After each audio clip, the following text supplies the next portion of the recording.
नमस्कार, बहुत स्वागत है आपका सितारों की चाल में। मैं हूं आपके साथ मनीषा चौधरी। इस कार्यक्रम में हम आपको बताएंगे कि कैसा बीतेगा आपका आज का दिन और जानेंगे आज के विषय के बारे में। इन सभी बातों पर विस्तार से चर्चा करने के लिए मेरे साथ मौजूद हैं ज्योतिष आचार्य पंडित प्रियाशरण त्रिपाठी जी। पंडित जी, बहुत स्वागत है आपका। तो चलिए बिना किसी देरी के कार्यक्रम की शुरुआत कर लेते हैं। तो बात करेंगे आज के विषय के बारे में, उससे पहले आज का पंचांग पंडित जी से जान लेते हैं। आज 2081 शक 1946 सूर्योत्तरायण का चैत्र महीने की कृष्ण पक्ष दशमी तिथि और दिन सोमवार। दशमी सुबह 5:06 तक, उत्तराखंड नक्षत्र रात्रि को 4:17 तक का। चंद्रमा मकर राशि में होंगे। आज का राहु काल 7:36 से 9:07 तक होगा। जी, तो आज जाना आपने आज का पंचांग। अब आज के विषय के बारे में जान लेते हैं, क्या कुछ जानकारी पंडित जी से मिलती है उसके बारे में भी जानेंगे। तो स्वास्थ्य और ऐश्वर्य हेतु वेदों की पूजा करनी चाहिए, इसके बारे में पंडित जी से जानेंगे। क्या कुछ उपाय होते हैं इसका, पंडित जी बताएंगे। देखिए, हमारे यहाँ पे अलग अलग अर्थ हैं।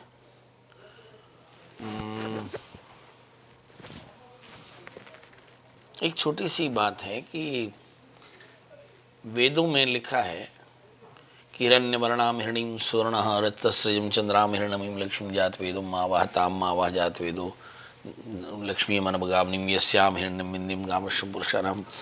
वेदों में सूत्र लिखे हुए हैं। मनुष्य जीवन के 4 पुरुषार्थ होते हैं: धर्म, अर्थ, काम और मोक्ष। और इन चारों पुरुषार्थ यानी पुरुषार्थ चतुष्टय की प्राप्ति के लिए वेदों में अनुसंधान किया गया। तो पहला है धर्म, फिर दूसरा अर्थ, फिर तीसरा काम और चौथा मोक्ष। वेदों में लिखा गया कि धर्मात् संजायते अर्थः, धर्मात् कामो विजायते, धर्म एवा परगाय तस्मात् धर्मं समाचरेत। कि जो धर्म है इसी से अर्थ प्राप्त होता है, धर्म से ही कामनाएं पूरी होती हैं, धर्म से ही मोक्ष की प्राप्ति होती है। इसलिए धर्म की पालना करनी चाहिए।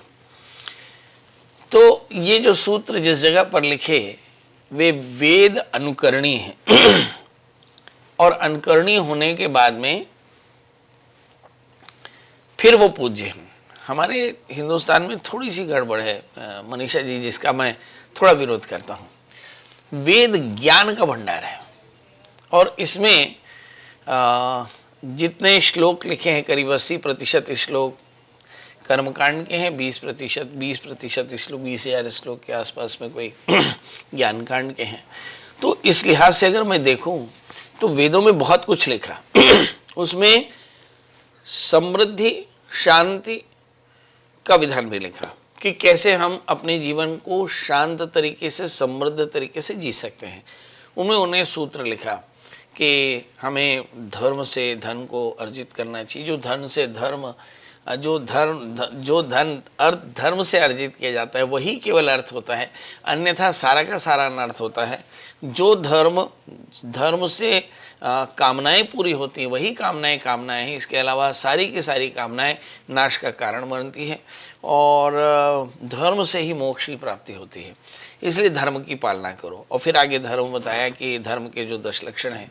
तो इस तरह से वेदों में जीवन शैली बताई, ये रास्ता बताया कि किस तरह से एक व्यक्ति धर्म की पालना करता हुआ अर्थ, काम और मोक्ष तीनों लक्ष्यों को प्राप्त कर सकता है।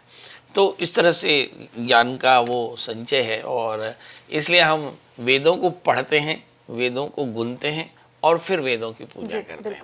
वेद हमारे लिए आराध्य भी है और ग्राह्य भी है और स्वीकार्य भी है और अनुकरणीय भी है। इस तरह से वेदों के ज्ञान को हमें समझना चाहिए। जी पंडित जी, इसी बीच एक कॉलर हमारे साथ जितेंद्र चंडीगढ़ से जुड़ चुके हैं। जितेंद्र, अपनी जन्म तारीख बताइए, जन्म समय और जन्म स्थान बताइए, क्या जानना चाहते हैं? 22 दिसंबर 73। 22 दिसंबर 73? नहीं, 27 दिसंबर मैडम। 27 दिसंबर 73। 73। 11:55 सुबह। 11:55 सुबह के? हाँ जी, जी, दोपहर के 11:55। और जन्म स्थान बता दीजिए। चंडीगढ़। क्या जानना चाहते हैं आप? मैं पंडित जी से ये जानना चाहता हूँ, मेरा अभी तक जीवन में कोई भी बिजनेस सेट नहीं हुआ है। अब आगे कैसा रहेगा, कौन सा बिजनेस मुझे करना चाहिए और किसके साथ पार्टनरशिप करनी चाहिए कि नहीं करनी चाहिए, ये बताइए। मैं यही पंडित से जाना था, कौन सी चीज का ये काम। क्या करने वाले हैं? पहले तो कितना किया, कुछ थोड़ा बहुत जानकारी बताइए ना, क्या क्या काम किया आपने? ये बजरी गिट्टी का काम किया है, स्टोन क्रशर का। जी जी। हाँ जी। चलिए आइए देखते हैं, आपका जन्म लग्न मीन है, आपकी जो राशि है वो है मकर। इस लिहाज से अगर हम देखें तो जो धनेश धन स्थान में है, भाग्येश धन स्थान में है, मतलब मिट्टी से पैसा लेना निकलता है। तो मिट्टी, सीमेंट, रेती, ईंटा, गिट्टी, इन सब चीज़ों में आपको आगे बहुत फ़ायदा है। आप खेत लेकर के, खेत को काट करके और उसको बेच सकते हैं, खेतों को डेवलप करा कर बेच सकते हैं, फार्म हाउसेस बना सकते हैं। जितने भी आपके पास में रिसोर्सेज हैं उसके हिसाब से आप निर्णय ले सकते हैं। मगर मिट्टी से आपको लेना निकलता है। आप एक बढ़िया सा 8 कैरेट का इटालियन मूंगा, 4 कैरेट का पोखराज धारण करें, मंगल का व्रत करें, नमक तेल का त्याग करें, मंगल स्तोत्र का पाठ करें। आप देखेंगे जीवन में कभी भी धन की कमी आपको नहीं होगी। जी जी पंडित जी, वेदों पर चर्चा कर रहे थे हम, तो मुख्यतः वेद 4 प्रकार के होते हैं, ऋग्वेद, सामवेद, अर्थवेद और यजुर्वेद। इन जी। चारों वेद में क्या कुछ अंतर है पंडित जी? देखिए 4 वेद हैं और 4 वेदों में अलग अलग चीज़ें लिखी हैं। जैसे हम सामवेद की बात करते हैं तो सामवेद से क्या समझ में आता है कि सामवेद जो है संगीत का वेद है। और ऋग यजुर सामवेद, इसमें जो ऋग्वेद है, ऋग माने, ऋग का अर्थ होता है स्तुति या मंत्र। तो इसमें सारे के सारे प्रार्थना के मंत्र हैं। ये कहता है अग्निर्मीले पुरोहितम यज्ञस्य तो ये प्रार्थना के मंत्र हैं। फिर आता है यजुर। यजुर शब्द का अर्थ होता है अनुष्ठान। तो इसमें यज्ञ अनुष्ठानों के लिए मंत्र सामग्री, ऐसे 2 शाखाएं हैं। और सामवेद जो है वो संगीत गायन का मंत्र है और इसका जो उद्देश्य है संगीत के माध्यम से देवताओं को प्रसन्न करना और उसमें उनसे अपनी सिद्धि पाना। तो वो मंत्र पढ़ता है कि आनो भद्रा कृतो यंतु विश्वतः क्षमा करेंगे। और तीसरा अथर्ववेद है। अथर्ववेद ऋषि का नाम है और ये दैनिक जीवन में रहस्यमय ज्ञान का वेद है। मतलब अपने जीवन, दैनंदिन जीवन में जो रहस्य हैं, जैसे चिकित्सा, जादू टोना, घरेलू जीवन, सामाजिक नियमों के, इसमें 731 सूत्र हैं। और ये जो व्यवहारिक जीवन है इसमें रोगों से रक्षा, अलौकिक शक्तियों पर केंद्रित है। और ये जो है ये तीनों वेदों से थोड़ा अलग है और अधिक लोक केंद्रित और अधिक व्यवहारिक है। तो इसका मंत्र बनता है शन्नो मित्रा सम्वरुणा, ऐसे। तो इसमें भी शांति प्रार्थना है। मतलब चारों वेदों में देखा जाए तो विद धातु से बना वेद यानी जिसमें कहा गया तो वेदों को कहा कि भगवान के द्वारा कहा गया, ब्रह्म वाक्य है। इसमें एक ही किरदार है, वह है भगवान। वही कहता है, वह कहता है वह मैं हूँ, वह मैं हूँ, वह मैं हूँ, वैसा भी मैं हूँ, वैसा भी मैं हूँ। ये वेद है। तो हमारी जो 4 वेद है उसको आपने समझा। जो ऋग्वेद, एक बार फिर से बता दो, ऋग शब्द का अर्थ होता है प्रार्थनाएं और यजुर शब्द का अर्थ होता है यज्ञ और अनुष्ठान और सामवेद शब्द का अर्थ होता है सामान्य संगीत और चौथा अथर्ववेद माना रहस्य में, ये ऋषि का नाम है। तो ये 4 वेद इस तरह से बचे हुए। जी बिल्कुल। पंडित जी, आपसे ये भी जान लेते हैं, सबसे पहले कौन से वेद को पढ़ना चाहिए? क्या कुछ नियम होते हैं वेद पढ़ने के? वेद तो यदि आपको रहस्य पढ़ना है, जीवन की चेष्टाएं पढ़नी हैं, जीवन के नियम पढ़ने हैं तो अथर्ववेद पढ़िए। अगर प्रार्थनाएं पढ़नी हैं तो ऋग्वेद पढ़िए। यदि एक अनुष्ठान पढ़ना हो तो यजुर्वेद पढ़िए। और संगीत, वेदों का संगीत सीखना हो तो फिर सामवेद पढ़िए। जी, तो पंडित जी से जाना आपने कौन सा वेद पढ़े और क्या कुछ नियम है इसके। पंडित जी, आपसे ये भी जान लेते हैं, वेदों की रक्षा कौन करता है? इसके लिए क्या कुछ नियम होते हैं और कौन से देवी देवताओं की पूजा होती है? वेदों की रक्षा भगवान, वेदों को तो भगवान माना, तो वेद की रक्षा तो स्वयं भगवान करता है। हमारे यहाँ पे गुरु शिष्य की जो परंपराएं हैं, गुरु जो है स्मृति में इसको अपना संभाल के रखता है, इसे मौखिक अपने शिष्यों को देता है। जैसे हमारे यहाँ वेदों से चर्चा आई तो आपने देखा होगा द्विवेदी, त्रिवेदी, चतुर्वेदी, ये जो लिखे हैं ना, ये सब वेदों के संरक्षक हैं। यानी इन्होंने वेदों को वेदों की सुरक्षा के लिए अपनी स्मृति का इस्तेमाल किया। गुरु ने यथावत जैसा वेद है उसको मूल रूप में अपने शिष्यों को कंठस्थ कराया और मूल रूप में उसे पढ़ाया और जितने के जितने शिष्य हैं उनके, ये द्विवेदी त्रिवेदी, इन्होंने मूल रूप से उस शाखा को आगे बढ़ाया। इस तरह से ये वेदों के रक्षक हुए। ब्राह्मण जो हैं वेदों के पोषक भी हैं, वेदों के ज्ञाता भी हैं, वेद पढ़ने वाले भी हैं और ये वेदों के रक्षक भी हैं। वैसे भगवान का रक्षक कौन हो सकता है? भगवान का रक्षक स्वयं भगवान होता है।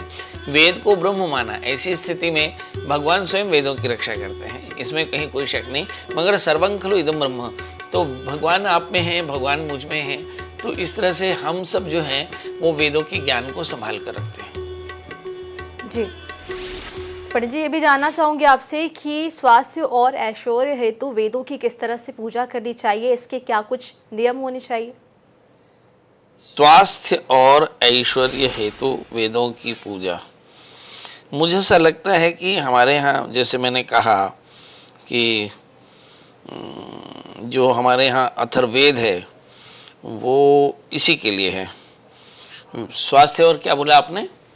ऐश्वर्य। ऐश्वर्य, ओहो, ऐश्वर्य। तो मैं आपको बता, जो अथर्ववेद है, अथर्ववेद में इसका वर्णन मिलता है, तो इसलिए अथर्ववेद की पूजा करनी चाहिए, अथर्ववेद के मंत्रों का पाठ करना चाहिए, है ना। और अथर्ववेद का नियमित रूप से पाठ करना चाहिए। इससे आप देखिए आपको स्वास्थ्य और ऐश्वर्य आपको मिलेगा। स्वास्थ्य और ऐश्वर्य समृद्धि के लिए वेदों का पाठ बहुत अनिवार्य है। मगर सवाल यह है कि जो पाठ करने की एक परंपरा है, जैसे हमारे यहाँ पे वेद गेय नहीं है, है ना। जैसे ये होता है कि हिरण्यवर्णाम हिरण्यं सुवर्णः रजतस्रीं चंद्राम हिरण्मयीं लक्ष्मीं जात वेदो महावह, ऐसा कहा कि वेदों की एक ध्वनि है, उसका हमें पाठ करना चाहिए और उसी मर्यादा से पाठ करना चाहिए, गुरु के आदेश से पाठ करना चाहिए। और मुझे ऐसा लगता है कि वेद की अपनी मर्यादा है, वेद का अपना अनुष्ठान है, वेद का अपना ज्ञान है, और अगर उस नियम से हम ऋग्वेद की पूजा करें तो आपको स्वास्थ्य और समृद्धि दोनों मिलेगी, हेल्थ एंड प्रॉस्पेरिटी। जी बिल्कुल पंडित जी से जाना हमने। अब 12 राशियों का सफर शुरू करते हैं। शुरुआत मेष राशि से करेंगे। मेष अरीज की अगर बात करें तो इस राशि में हम देखते हैं कि आज का दिन खास है। खास यूँ है कि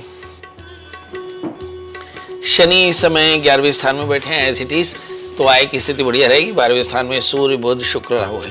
थोड़ा सा डिसीजन को लेकर के डिलेमा हो सकता है। धन स्थान में बृहस्पति, भाग्येश बृहस्पति धन स्थान में, इसका मतलब कि आपके धन से संपत्ति खरीदने के योग। इस समय क्या करना चाहिए? 3 चीजें लिखिए। तीसरे स्थान में मंगल, अपनी एनर्जी को सही तरह से चैनलाइज करें, मित्रों का सहयोग मनोरंजन के साधन बने। दिन आपका बहुत बढ़िया रहेगा, मन प्रसन्न रहेगा। क्या करना चाहिए आज? सूर्य बुध शुक्र राहु 12वें स्थान में है।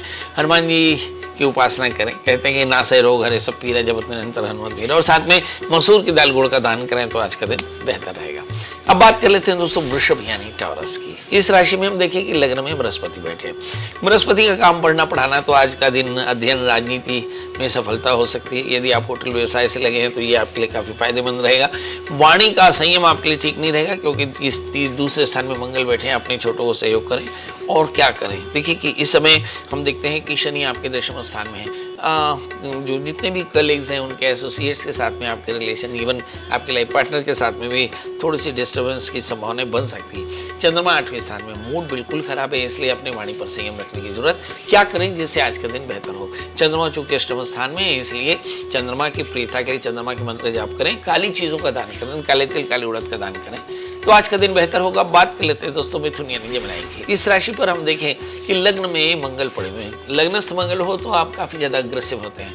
मतलब इस राशि में पूरे दिन भर में जातक को अपनी एनर्जी को सही तरह से चैनलाइज करना होगा। इस समय यात्राएं हो सकती हैं। इसके अलावा हम थोड़े से अपने कामों को बहुत फटाफट तेजी से निपटाने की कोशिश करेंगे। इस पूरे प्रयास में आपको गुस्सा और इम्पेशेंट, ये दोनों आ सकते हैं। एंगर और इम्पेशेंट, थोड़ी सी परेशानी हो सकती है। कुछ लोग अनिद्रा यानी शॉर्ट स्लीप के शिकार हो सकते हैं। इस समय देखने की जरूरत ये है कि 12वें स्थान में बृहस्पति है। ये आपके लाइफ पार्टनर, कलीग्स या बॉसेस के साथ में आपके रिलेशन को बताता है कि बहुत अच्छा नहीं रहेगा। इनके साथ तालमेल भी आपको बैठाना पड़ेगा, और ये तभी होगा जब अपने एंगर पर आप कंट्रोल करेंगे। 10वें स्थान में सूर्य बुध शुक्र राहु एक साथ बैठे हैं।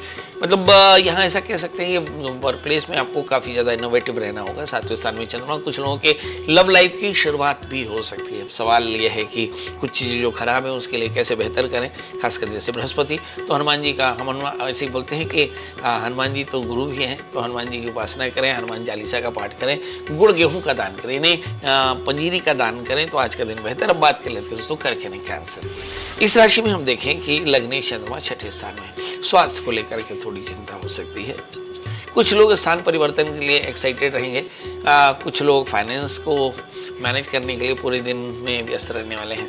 अब इस राशि में हम देखें कि परेशानी क्या है। दशमाधिपति यानी राज्याधिपति 12वें स्थान में, मतलब बॉसेस के साथ में आपके रिलेशन बहुत अच्छे नहीं है, मतलब टॉप बॉसेस के साथ में आपको रिलेशन बनाने में थोड़ी सी कठिनाई होगी। भाग्य स्थान में राहु है, कामों में निरंतर उलझन, और शनि अष्टम स्थान में है, लगातार लोगों के साथ में क्लैशेस की संभावना है। एक अच्छी बात यह है कि बृहस्पति आपके 11वें स्थान में है, सब कुछ के बाद में आपके पास अपॉर्चुनिटी अच्छी है। और दूसरी अच्छी बात यह है कि तीसरे स्थान में केतु है, जो आपको देवी शक्तियों से बचाते रहेंगे, आप खूब मेहनत करेंगे, इसके चलते आज का दिन शांति से बीत सकता है। क्या करें जिससे आज का दिन बेहतर करें? एक छोटा सा उपाय, जैसे कि हम अक्सर अपने दर्शकों को बताते हैं कि ये जो 12 राशियां हम बता रहे हैं ये चंद्र राशि के आधार पर हैं। तो आज जल्दी से उठ करके भगवान विष्णु की पूजा करें, गणपति का पूजन करें, नारियल से बनी मिठाइयों को भोग लगाएं और पंजीरी का, पंचामृत का भोग लगाकर दिन की शुरुआत करें तो दिन बेहतर। अब बात कर लेते हैं दोस्तों कर सिंह यानी लियो की।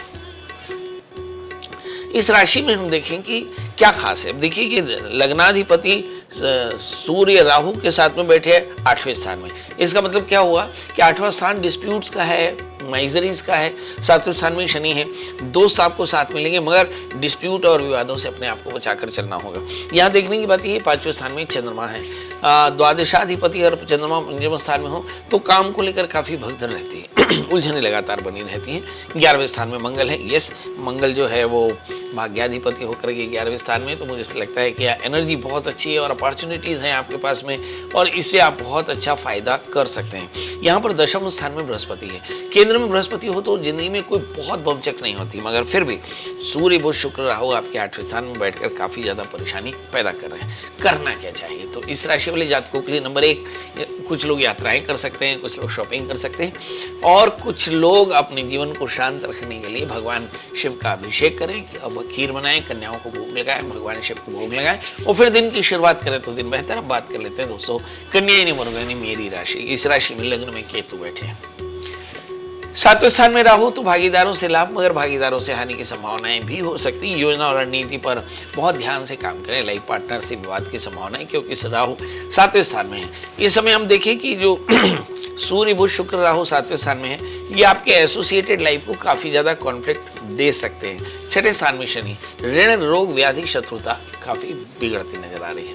इसमें आर्थिक व्यवस्था हो सकती है क्योंकि आपके जो बजट है उसमें लोन का जो हिस्सा है या देना लेना है, लाइबिलिटीज है, ये काफी ज्यादा हो सकती है। इसमें भाग्य स्थान में केतु, तीसरे स्थान में इस समय हम देखते हैं कि लग्न में केतु हैं और इस समय भाग्य स्थान में गुरु हैं। अपॉर्चुनिटीज ढेर सारी हैं, दोस्तों का आपको बहुत सहयोग मिलने वाला है। 10वें स्थान में मंगल, वर्क प्लेस में आपका होल्ड काफी अच्छा रहेगा। सवाल यह है कि क्या करना चाहिए? बस एक छोटा सा उपाय, जैसा कि मैं अक्सर कहता हूं कि भावी में कहीं त्रिपुरारी, भगवान शिव का पूजन करें और भगवान शिव को पुरोहित की तरह, आचार्य की तरह, भगवान गुरु की तरह भगवान शिव की पूजा करें, भगवान शिव का अभिषेक करें, केले और नारियल का दान करें तो आज का दिन बेहतर। अब बात कर लेते हैं दोस्तों तुला यानी लिब्रा की। जब कभी तुला की बात करें तो समझ के ही ऐसा लगता है कि ये बहुत ज्यादा कंपैरिजन करने वाली राशि है। अभी लग्नेश शुक्र यहाँ पर बैठे हुए हैं 6ठे स्थान में। देखिए ज्यादातर राशियों में उनके लग्नाधिपति 6ठे 8वें 12वें बैठे, जिसका मतलब ये है कि हर राशि वाले जातकों को एक अपनी सेहत का और दूसरे आपके मेंटल कंडीशन का ध्यान रखना होगा। हम तुला राशि की चर्चा कर रहे हैं। तीसरे स्थान में चंद्रमा अगर तीसरे स्थान यानी मन स्थान में चंद्रमा आ जाए और चंद्रमा दशमाधिपति होकर बैठे तो जिसका मतलब ये होता है कि you are highly concern with your power. Workplace में आपका कंसंट्रेशन बहुत ज्यादा होगा, वहीं को लेकर के थोड़ी सी इनसिक्योरिटी हो सकती है। अब आते हैं शनि 5वें स्थान में बैठे हैं और शनि अपने स्थान पर सो रही हैं। इसका मतलब संतान को लेकर के या आपके रोजी रोजगार को लेकर के या रोजी पेट को लेकर के आपकी चिंता बनी है और इसमें आप सफल होने वाले, मतलब जो चेष्टा करेंगे उसमें सफलता होगी। यहाँ पर देखिए कि सूर्य बुध शुक्र राहु 6ठे स्थान में बैठे हैं, मतलब आपके शत्रु, आपके ऋण, आपकी व्याधियां थोड़ी सी बढ़ती नजर आ रही हैं। 8वें स्थान में बृहस्पति, पेट की तकलीफ अगर आपको है तो आपको किसी गंभीर अच्छे डॉक्टर से सलाह जरूर लेनी चाहिए। इस समय क्या हो सकता है, कॉन्स्टिपेशन जैसी परेशानियां हो सकती हैं। इस समय अपने पुराने दोस्तों से मुलाकात होगी, उत्साह भरा दिन रहेगा और थोड़ी सी सावधानी अपनी सेहत को लेकर के जरूर रखनी चाहिए। क्या करें तो बृहस्पति के मंत्र का जप करें, गुड़ चने का दान करें, पीली चीज़ों का दान करें, सूक्ष्म जीवों के लिए आहार मतलब 1 मुट्ठी शक्कर 1 मुट्ठी आटा पीपल के पेड़ में रखकर दिन की शुरुआत करें तो दिन बेहतर। अब बात कर लेते हैं दोस्तों वृश्चिक यानी स्कॉर्पियो। वृश्चिक राशि के स्वामी आमतौर पे मंगल होते हैं और मंगल इस समय मिथुन राशि में बैठे, यानी वापस से फिर देखिए कि मंगल लग्नेश होकर के अष्टम स्थान में। जैसे मैंने कहा कि 12 राशियों में जो मेरा निजी परसेप्शन है कि सारे लग्नाधिपति 6ठे 8वें 12वें बैठे हैं, मैंने सभी राशि वाले जातकों की जिंदगी में खासी बमचक है, हेल्थ को लेकर बमचक है, फाइनेंस को लेकर बमचक है, फैमिली में लेकर बमचक है, सभी राशियों में होगी। हम कार्यक्रम के अंत में बताएंगे कि सभी राशियों को एक कॉमन सा क्या प्रयास करें जिससे सभी राशि वाले सुखी हो जाएं। पर अब चर्चा करें वृश्चिक राशि की, और ये हिंदुस्तान के मुस्तकबिल की राशि है। ध्यान से सुनिएगा, वृश्चिक राशि का भविष्य कथन। लग्नाधिपति मंगल इस समय अष्टम स्थान में बैठे हैं। भाई बेवजह के बाद आपके सर पर टूट पड़ रहे हैं, सावधान रहने की जरूरत है। इस समय चंद्रमा भाग्येश होकर के धन स्थान में है। कुछ संपत्ति के क्रय की संभावनाएं बन सकती। चौथे स्थान में शनि, सामाजिक प्रतिष्ठा अच्छी होगी, मगर 5वें स्थान में सूर्य बुध शुक्र राहु आपको बहुत ज्यादा कंफ्यूजन देते हैं। और 7वें स्थान में बृहस्पति आपके दोस्त इस वक्त तो बहुत अच्छी स्थिति में है। और 11वें स्थान में केतु है। यात्राएं आपके लिए बहुत अच्छी, मतलब घूम करके आप बहुत बढ़िया काम कर सकते हैं। सवाल ये है कि क्या करना चाहिए। तो इस दिन आप स्पिरिचुअल हैं, स्पिरिचुअल एक्टिविटी में लगे रहें, अपने कामों को लगे रहें। थकान थोड़ा सा ज़्यादा होगा, खर्च का प्रेशर भी ज़्यादा होगा। लाइफ पार्टनर की सेहत को लेकर भी थोड़ी चिंता हो सकती है। क्या करें, ऐसा लिखा है कि स्वास्थ्यतम रक्षणं करोति हमाया महामाया के दर्शन करें, पीले वस्त्र चढ़ाएं और साथ में पीले पुष्प और बेसन से बने हुए लड्डुओं का भोग लगाकर दिन की शुरुआत करें तो दिन बेहतर। अब बात कर लेते हैं दोस्तों धनु यानी सेजिटेरियंस की। इसके स्वामी बृहस्पति होते हैं और इस समय बृहस्पति की अगर चर्चा करें तो ऐसा लगता है कि बृहस्पति फिर अपनी राशि से 6ठे स्थान में। जी, जैसे मैंने कहा कि मेरा निजी अनुभव है कि ये समय मेरे जीवन का प्रलयकाल जैसा दिखाई पड़ता है। अभी हम ये 29 मार्च आने वाला है और बहुत जल्दी 29 मार्च यानी शनि कुंभ राशि से मीन राशि में प्रवेश करेंगे। हम उस पर भी चर्चा करेंगे कि ये एक बड़ा डिजास्टर है जिस पर एक बड़ा शो हम करने वाले हैं। तो हम अपने दर्शकों को बता दें कि लगातार आप INH में बने रहें, क्योंकि आने वाले दिनों में बहुत बड़ा शो आपको दिखेगा। जो एक बड़ा भ्रम है कि 29 मार्च के बाद से लेकर 18 मई के बीच में क्या होने वाला है, इस पर एक बड़ा शो करने वाले हैं। तो हम चर्चा कर रहे थे धनु राशि की, जिसमें लग्नाधिपति 6ठे स्थान में, सेहत को लेकर चिंता हो सकती है। 3रे स्थान में शनि, एरोगेंस काफी ज्यादा होगा। इस समय 4थे स्थान में राहु, मुझे लगता है परिवार की सेहत को लेकर थोड़ी सी चिंता। 7वें स्थान में मंगल, लाइफ पार्टनर का फायर आपके लिए पैनिक हो सकता है। 10वें स्थान में केतु है। इस समय वर्क प्लेस में आपको काफी उठापटक देखने को मिल सकती है। सवाल यह है कि मोटे तौर पर अगर हम कंक्लूड करें तो क्या दिखाई पड़ता है कि भाई इस समय माता के मंदिर में जाएं, पंचामृत चढ़ाएं, दुर्गा स्तुति का पाठ करें, और तो ये काफ़ी अच्छा रहेगा। पर याद रखें कि आज पड़ोसियों के साथ आपको सहयोग करना चाहिए। हो सकता है किसी कल्चरल एक्टिविटी या किसी स्पिरिचुअल एक्टिविटी में आपको भाग लेना पड़े। और अपनी सेहत का ध्यान रखें, खास करके रेस्पिरेशन या कंधे की कोई प्रॉब्लम हो तो उसे गंभीरता से लें। अब बात कर लेते हैं दोस्तों मकर यानी कैप्रिकॉर्न्स की। इस राशि में हम देखेंगे लग्नाधिपति धन स्थान में बैठे हैं और चंद्रमा 12वें स्थान में। एक एक करके हम बात करें। लग्नाधिपति जब धन स्थान में बैठे हो तो भैया सेहत अच्छी है, संपत्ति के योग बहुत बढ़िया दिखाई पड़ते हैं। मगर सप्तमाधिपति यानी जो लाइफ पार्टनर या एसोसिएटेड लाइफ है, वहाँ का लॉर्डशिप जब 12वें स्थान में बैठता है तो आपकी लाइफ में जो पर्सनल लाइफ है उसमें काफ़ी ज़्यादा उठापटक बनी रहती है। इस समय अगर 3रे स्थान में राहु को देखें तो मुझे ऐसा लगता है ज़बरदस्त क्रिएटिविटी है, या कुछ लोग बहुत ज़्यादा फैंटेसी के शिकार हो सकते हैं। 5वें स्थान में बृहस्पति बहुत क्रिएटिव है। 6ठे स्थान के मंगल, एनर्जी लेवल काफ़ी अच्छा है और कुछ लोगों को पेट की तकलीफ हो सकती है, कुछ लोगों के यात्राएं हो सकती है। जैसे मैंने कहा भाग्य स्थान में केतु बैठे, क्या करना चाहिए आज जिससे दिन चीज़ें बेहतर हो। हनुमान जी का दर्शन करें, हनुमान चालीसा का पाठ करें, और मुझे लगता है थोड़ी यात्राएं या छोटे प्रयास या थोड़ी फाइनेंशियल प्रॉब्लम या थोड़ा सा अकेलापन हो सकता है, दोस्तों के साथ बैठे तो आज का दिन बेहतर। बात करें दोस्तों कुंभ एक्वेरियंस की। इस राशि पर हम देखें तो लग्न में शनि है। शनि आमतौर पर आपके साथ में बहुत ज़्यादा एक्सपेरिमेंट कराता है, आपकी काम में एकाग्रता बढ़ती है, आर्ट फील्ड में सफलता मिलती है, बहुत ज़्यादा स्पिरिचुअल होते हैं। कुछ लोगों को एलर्जी की परेशानी हो सकती है।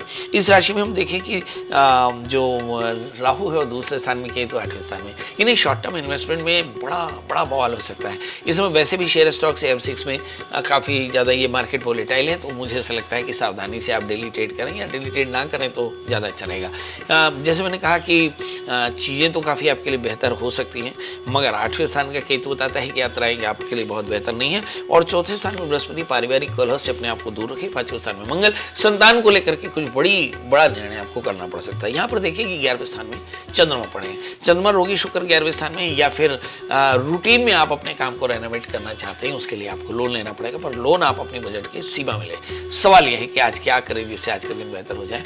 तो आज चंद्रमा के मंत्र का जप करें, सफेद चीजों का दान करें, तो आज का दिन बेहतर। बात कर लेते हैं सोमिनी ने पाइशस की। ये वो राशि है जहां पर 4 ग्रह खेलिया खेल रहे। और रुकिए, अभी ये 4 नहीं, ये 6 भी होंगे। और मुझे से लगता है कि इस वक्त ज्योतिष की दुनिया की जितने भी एस्ट्रोलॉजर हैं, जितने भी रिसर्चर हैं, इस मीन राशि पर नजर गड़ाए पड़े हैं कि इस मीन राशि में ऐसा क्या होने वाला है। जी 29 मार्च को शनि कुंभ राशि से मीन राशि में प्रवेश करेंगे। पहले ही यहाँ पर राहु, सूर्य, बुध, शुक्र बैठे हैं। ये इस तरह से 6 ग्रह होंगे और ये करीब 1968 के बाद में 57 वर्ष बाद पधारे हैं।